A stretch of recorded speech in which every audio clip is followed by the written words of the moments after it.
Welcome to the topic human relationships. Vítajte pri téme vzťahy medzi ľuďmi alebo ľudské vzťahy. V nasledujúcom videu sa venujeme zadaniu What are human relationships and why are they important? Čo sú ľudské vzťahy a prečo sú dôležité? What types of human relationships do we know? Teda aké typy vzťahov medzi ľuďmi poznáme? What is the difference between formal and informal relationships? Aký je rozdiel medzi formálnymi a neformálnymi vzťahmi? What kind of relationships are there in your family? Aké vzťahy máte vo vašej rodine? Of course, najskôr základná slovná zásoba. Chceme od vás, ako sa povie, zdvorilosť alebo slušnosť. Politeness. Polite je prídavné meno, znamená slušný, a ak z toho odvodíme podstatné meno, potrebujeme koncovku ness, teda politeness. Ďalej to bude nálada. Mood. You can be in a good mood or you can be in a bad mood.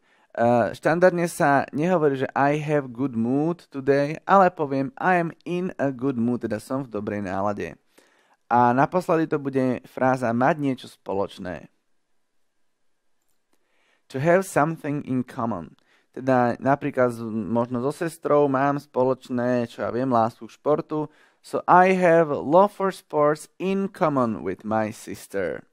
Let's move on. Pozrieme sa na konkrétne vypracovanie, avšak predtým ešte slovná zásoba, ktorá bude použitá. Define znamená definovať alebo určovať, napríklad určovať vzťahy medzi ľuďmi. Treat zaobchádzať s niekým, treat somebody. Determined určený alebo nejak definovaný, teda podobné synonymum ako tu na. Colleague, kolega alebo spolupracovník. Pozor, nečítam to college ani nič podobné. College je druh vysokej školy, ale toto slovko sa má vyslovovať colleague. Fulfill, naplniť, ale nie naplniť fľašu, to by bolo iba fill, ale napríklad naplniť nejaké sny, predstavy alebo nejaké nádeje. A napokon meaningless, bez zmyslu alebo bez významu. Meaning je význam, less prípona znamená bez niečoho, práve preto meaningless je bez zmyslu. So let's have a look. What are human relationships and why are they important? Čo sú to ľudské vzťahy a prečo sú dôležité? Human relationships define the way in which we behave and speak towards people around us. Je dobré začať nejakou všeobecnou frázou ako keby definíciou. Ľudské vzťahy definujú spôsob, ktorým sa správame a ktorým rozprávame sa s ľuďmi okolo nás. Pozor, v angličtine behave towards people, teda ako sa správame k nejakým ľuďom, ktorí sú okolo nás. It is the usual way how we treat people we know or just meet.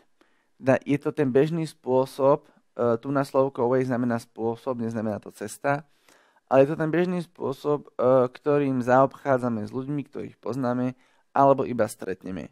Teda na základe toho sa samozrejme vytvárajú potom dobré alebo zlé vzťahy.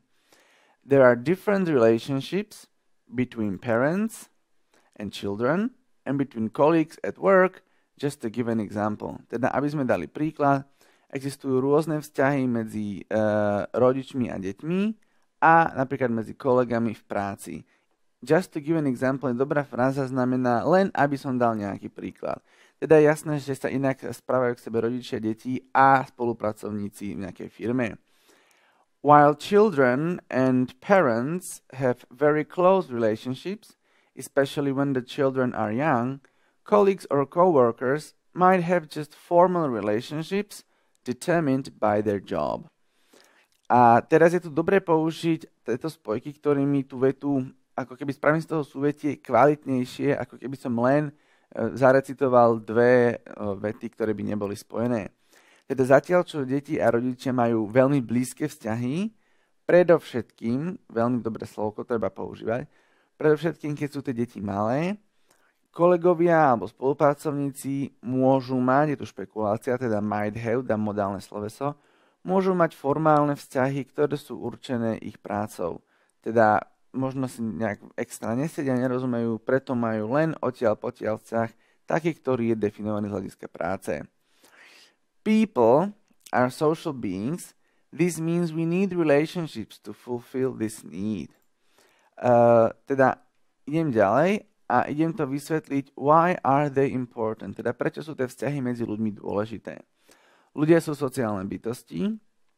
This means, opäť dobrá fráza, vysvetľujem niečo, čo som predtým povedal, že znamená to, že potrebujeme vzťahy, aby sme naplnili túto potrebu, teda to, že sme sociálne bytosti. We need people around us, and without good relationships, people usually suffer from depressions, they feel unhappy and unwanted. Without people such as family and friends, our life is low in quality and meaningless. Teda potrebujeme ľudí okolo nás a bez dobrých vzťahov ľudia zvyčajne trpia depresiami, cítia sa nešťastní a nechcení. Treba si zapamätať suffer from, tá predložka tam musí byť. V slovenčine poviem trpieť niečím, trpieť nejakou chorobou, v angličtine tam vždy musí byť predložka. Čiže suffer from depressions, they feel unhappy, unwanted.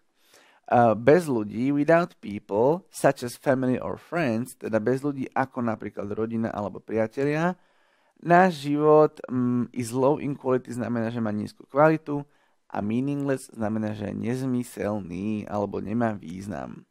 Takto nejak by mohol vyzerať ten úvod. Poďme sa teraz pozrieť na to, what you remember, teda čo si pamätáte. Ľudské vzťahy definujú spôsob, akým sa správame voči ľuďom okolo nás. Human relationships define the way we behave towards people around us. Keďže ich definujú vždy, je to všeobecná informácia, použijem present simple. A the way je vlastne ten spôsob a nezabudnúť towards people around us. Number 2. Bez dobrých vzťahov ľudia zvyčajne trpia depresiami a frustráciou. Without good relationships, people usually suffer from depressions and frustration. Teda myslím, že je to jasné. Väčšinou, keď dám na začiatok vety without good relationships, je dobré oddeliť čiarkou potom ten podmet a teda nezabudnúť aj samozrejme suffer from, je tam tá predložka. So let's have a look at another part, ale opäť predtým slovná zásoba. Siblings, súrodenci, to myslím poznáte už z témy family. Relatives, príbuzní. Tend to be, mať tendenciu byť nejaký, to si ukážeme samozrejme použité vo vete. Repeatedly, opakovane, ak sa niečo deje opäť a opäť. Stable je stabilný a mutual, vzájomný, napríklad mutual understanding, vzájomné porozumenie. There are a number of different types of relationships. Prechádzam na ďalšiu časť zadania, aké rôzne typy vzťahov poznáme. Aby som si prichystal na to pôdu a aby aj skúšajúci videl, kam sa pohybujem v tom zadaní, je dobre si to pripraviť takou všeobecnou vetou. Teda existuje veľa rôznych typov vzťahov. The first one is the relationship we form with our family. These are usually our parents, siblings, grandparents and some other relatives. Teda dám nejaký príklad. Prvým vzťahom, ktorý formujeme, je ten s našou rodinou. Toto sú zvyčajne naši rodičia, súrodenci, starí rodičia a niektorí iní príbuzní. Teda použil som slovko relatives. Such relationships are commonly very close and they determine the life of the baby. Teda trošku viacej informácií dám, vysvetlím to. Takéto vzťahy sú bežne, toto znamená bežne, commonly, veľmi blízke a určujú život dieťaťa. Je to, myslím, jasné, ak majú rodičia dobrý vzťah, tak život dieťaťa je dobrý, ak je to naopak, bohužiaľ, aj ten život dieťaťa nie je taký dobrý. Later, teda neskôr, as we get older, ako budeme starnúť, we go to school and create new friendships with our classmates and other children our age. Teda neskôr ideme do školy a vytvárame nové priateľstvá s našimi spolužiakmi a inými deťmi v našom veku. Je dobré túto frázu as we get older si zapamätať, dá sa použiť aj v iných témach, nemusí to byť iba téma human relationships. These relationships tend to be quite changeable and often friendships start and end even repeatedly. Teda vysvetlím, akú kvalitu majú tie vzťahy v škole alebo keď sú deti ešte malé. Tieto vzťahy majú tendenciu, a tu je to použité, tend to be quite changeable, teda majú tendenciu byť premenlivé A často priateľstva začínajú a končia even repeatedly, dokonca opakovane. Možno si to pamätáte zo svojich školských čias. S Ferom som kamarát, potom sa pohádame o autíčko a potom už nie som a potom už znova som. Treba si zapamätať samozrejme aspoň to slovíčko repeatedly a znamená to opakovane. As people get older, they usually form a stable relationship with their life partner and a few strong friendships with people they trust and like. Teda ideme opäť ďalej s vekom. Ako ľudia starnú, zvyčajne formujú stabilný vzťah so životným partnerom a zopár, a few znamená zopár, silných priateľstiev s ľuďmi, ktorým veria a ktorých majú radi. Samozrejme, tento názor môžete s ním súhlasiť a nemusíte. Je to taký všeobecný názor, štandardne to nejak takto býva. Ak chcete povedať nejaký iný názor, kľudne môžete, ale treba použiť tú slovnú zásobu a rôzne gramatické javy alebo frázy, ktoré tu prezentujeme. However, teda dávam nejaký kontrast. Each time we meet new people, either professionally or outside of work, new and new relationships start. Teda avšak, aby neznamená, že to, čo sme povedali v tejto prvej časti, je 100% pravda a platí to u každého. Vždy, keď stretneme nových ľudí, buď profesionálne, alebo mimo práce, alebo pracovného prostredia. Tu sa trošku zastavím. Toto znamená buď, alebo, teda either or. V britskej angličtine by sa to čítalo either or. A ak sa vám páči britská angličtina, tak kľudne môžete používať either. Nám sa páči americká, preto to bude either. Nové a nové vzťahy vznikajú alebo začínajú. In conclusion, teda idem túto časť tých typov vzťahov ukončiť. Relationships are quite dynamic and they have their ups and downs, and good relationships need time, empathy and mutual understanding. Uzavriem to. Vzťahy sú celkom dynamické, to znamená, že sa menia a majú ups and downs, teda majú svoje ako keby vrcholy, tie najlepšie fázy a aj možno nejaké najnižšie alebo nejaké obdobia, keď sú ľudia pohádaní. And good relationships, teda dobré vzťahy, potrebujú čas, empatiu a vzájomné porozumenie. Samozrejme môžete, nemusíte súhlasiť, ale tá slovná zásoba by tam byť mala. Let's have a look at what you remember. Prvé vzťahy zvyčajne formujeme s našou rodinou. The first relationships we normally form with our family. Ak by som povedal, že we normally form the first relationships with our family, bolo by to tiež správne. Ak chcem však zdôrazniť, že práve tie prvé vzťahy zvyčajne formujeme s rodinou, tak to dám dopredu. Potom samozrejme musí byť najskôr podmet a potom sloveso. And number 4. Vzťahy medzi deťmi majú tendenciu byť veľmi premenlivé. Relationships among children tend to be very changeable. Myslím, že tu nie je nič ťažké. Treba sa naučiť aj tend to be very changeable. Ak použijete takúto trošku náročnejšiu gramatiku, tak samozrejme, že skúšajúci z toho budú nadšení, dajú vám viacej bodov. And another part, teda difference between formal and informal relationships. Predtým opäť basic vocabulary. Basic znamená základný, práve som použil. Degree je stupeň. Degree môže byť aj diplom na vysokej škole, ale my si ukážeme použitie práve tohto degree ako stupeň. Intimacy, intimita alebo nejaký blízky vzťah, súkromie. Members sú členovia. Tension, napätie. A solve problems, dobrá fráza znamená riešiť alebo aj vyriešiť problémy. So let's have a look at the other part. The two basic types of relationships are formal and informal. Teda postavím si to tak všeobecne. Dva základné typy vzťahov sú formálne a neformálne. Z toho v podstate vychádzam zo zadania. Formal relationships are formed between people who usually meet because of work, school, or perhaps sports, music, and the like. Vysvetlím, formálne vzťahy sa formujú medzi ľuďmi, ktorí sa zvyčajne stretnú kvôli práci, škole, možno športu, toto perhaps je dobré slovko, znamená to asi, možno, snáď, teda kvôli športu, hudbe, alebo A the like znamená, že a tak podobne. Teda keby som chcel vymenovať nejaké ďalšie oblasti, tak by som to v podstate len rozšíril. Ak tam dám the like, alebo dal by som tam and so on a tak ďalej, bolo by to tiež správne. There is normally some degree of authority and respect in formal relationships, such as there is between the teacher and the student, or between the employer and the employee. Teda zvyčajne je tam určitý stupeň autority a rešpektu alebo uznania, a to je práve tu na použité to degree, teda some degree of authority, nejaký stupeň autority, vo formálnych vzťahoch, ako napríklad medzi učiteľom a žiakom, alebo medzi zamestnávateľom a zamestnancom. Treba si všimnúť employer, zamestnávateľ, employee, zamestnanec.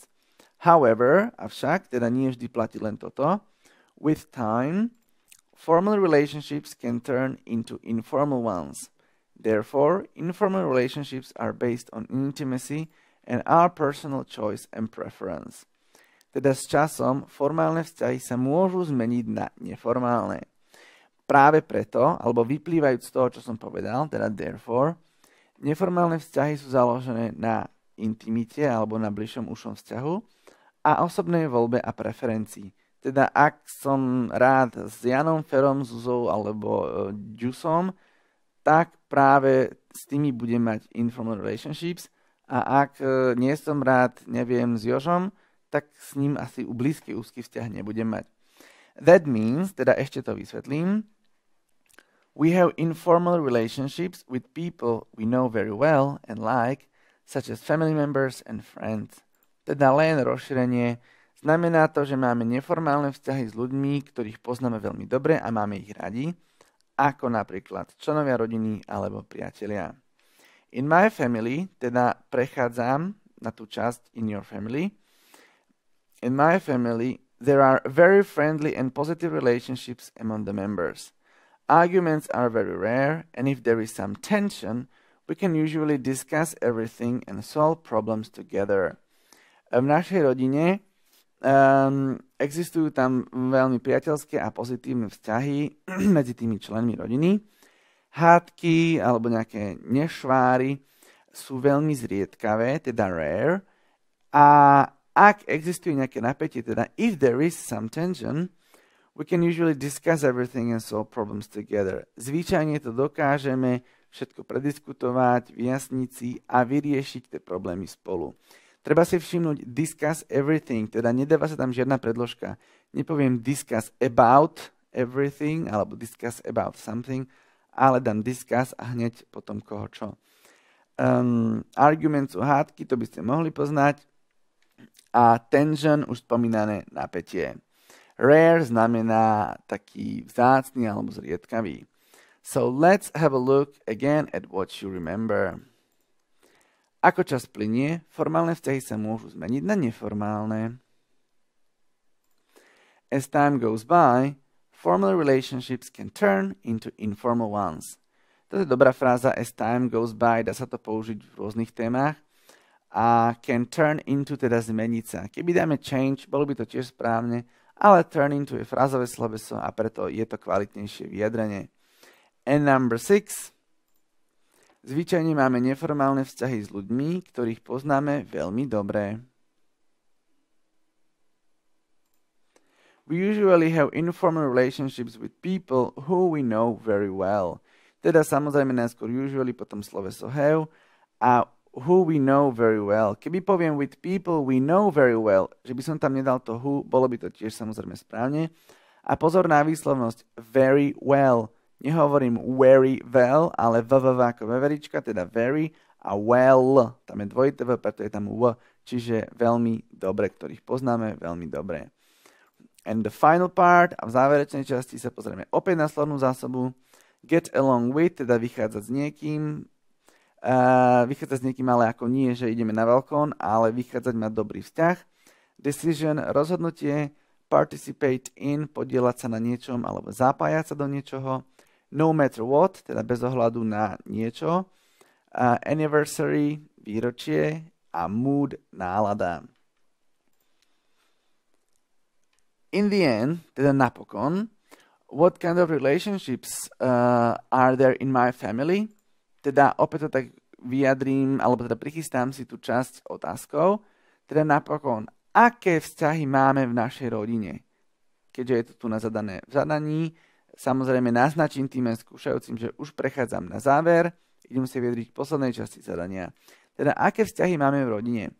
Ešte predtým, ako pôjdem ďalej, samozrejme, každý má inú rodinu a nedá sa ten obsah, ktorý sme tu my prichystali, aplikovať na každú rodinu, to ani náhodou, ani to nechceme, ale ide o to, aby ste si uvedomili, aké frázy sú tam použité, aká je tam gramatika a potom to aplikovali na svoju vlastnú rodinu.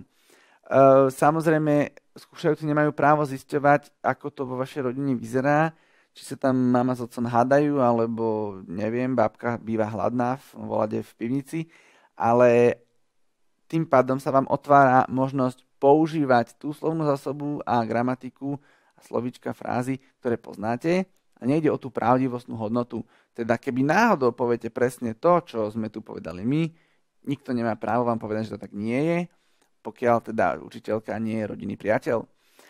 My sister gets along very well with both of the brothers, and although she is not always happy with the father's decisions, her mood quickly recovers. Teda, moja sestra má veľmi dobrý vzťah s obidvoma bratmi a hoci nie je vždy úplne šťastná alebo nadšená z niektorých otcových rozhodnutí, rýchlo sa z toho otrasie, rýchlo má opäť dobrú náladu, teda netrvá to dlho. Opäť dobrá fráza, her mood quickly recovers, teda jej nálada sa rýchlo dá do poriadku. The person who everybody likes, no matter what, is the grandma. Although she is 87 years old, she's quite active and participates in the family life a lot. Teda človek, ktorého majú všetci radi, a tuto je tá fráza no matter what, teda bez ohľadu na to, čo sa deje, alebo čo vytvára, čo spravila, je stará mama. Napriek tomu, že má 87 rokov, dobré použitie although, a určite nepoviem although she has 87 years. To je nesprávne, teda although she is 87 years old, je celkom aktívna a zapája sa do rodinného života celkom do značnej miery alebo výrazne. Finally, despite many of the family members living or working far away from each other, everybody is very happy to see each other at various family gatherings, such as birthdays and anniversaries. Teda idem to už úplne uzavrieť, dám tam to finally, aby bolo skúšajúcemu jasné, že aha, už idem končiť tému. Teda napriek tomu, že mnohí členovia rodiny žijú a pracujú ďaleko od seba, každý je celkom šťastný, teší sa, keď sa uvidia na rôznych rodinných stretnutiach ako narodeniny alebo rôzne výročia. Áno, môže to tak byť vo vašej rodine a nemusí, je to iba na vás, ako to poviete. Verím, že ste sa naučili novú slovnú zásobu, gramatiku a vaša odpoveď bude vďaka Engetu úspešná.